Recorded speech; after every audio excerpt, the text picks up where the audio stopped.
Welcome my dear students, English learning ক্লাসে তোমাদেরকে স্বাগত জানাচ্ছি। আমরা আজকে একটি নতুন জিনিস শিখব। আমরা ইতিমধ্যেই অনেকেই কিন্তু স্পোকেন ইংলিশ ক্লাসে ভর্তি হয়েছি এবং ইংরেজিতে কিভাবে কথা বলতে হয় সেটা কিন্তু তোমরা অনেকেই যারা স্পোকেন ইংলিশ ক্লাসে যাও তোমরা কিন্তু শিখে গেছো। ঠিক তদ্রূপ আমি আজকে একটি ক্লাস তোমাদের সামনে নিয়ে এসেছি। আশা করি এই ক্লাসটা যদি তোমরা সম্পূর্ণ দেখো তোমরা নিজেরাই বুঝতে পারবে যে এর পরবর্তীতে কিভাবে তোমরা বাক্যে প্রয়োগ করবে।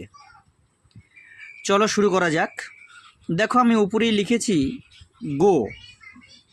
এই গো একটা ভার্ব। ভার্ব কি? কোনো কাজ করা বোঝায়। এই গোর অর্থ কি? গো কথার অর্থ হলো যাওয়া। এই গো শব্দটির অর্থ হলো যাওয়া।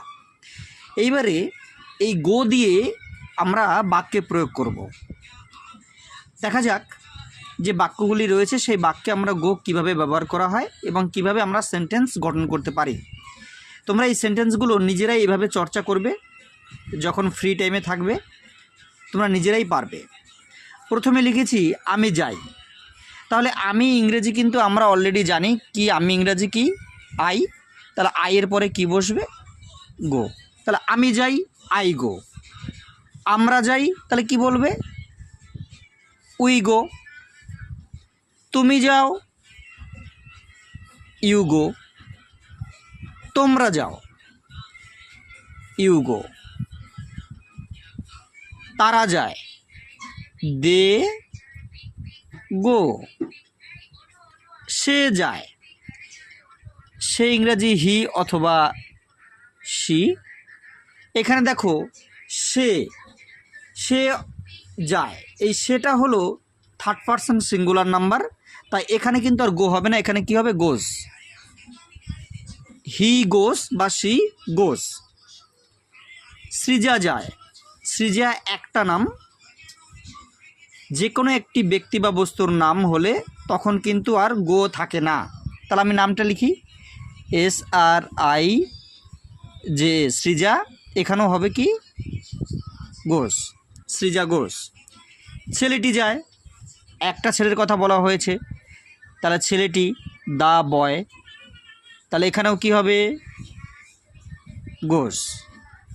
ছেলেরা যায়। এখানে দেখো অনেকগুলো ছেলে বলা হয়েছে, এখানে কিন্তু সিঙ্গুলার নাম্বার নেই, প্লুরাল, একের বেশি। তাহলে একের বেশি যখন হবে তখন এখানে কি হবে?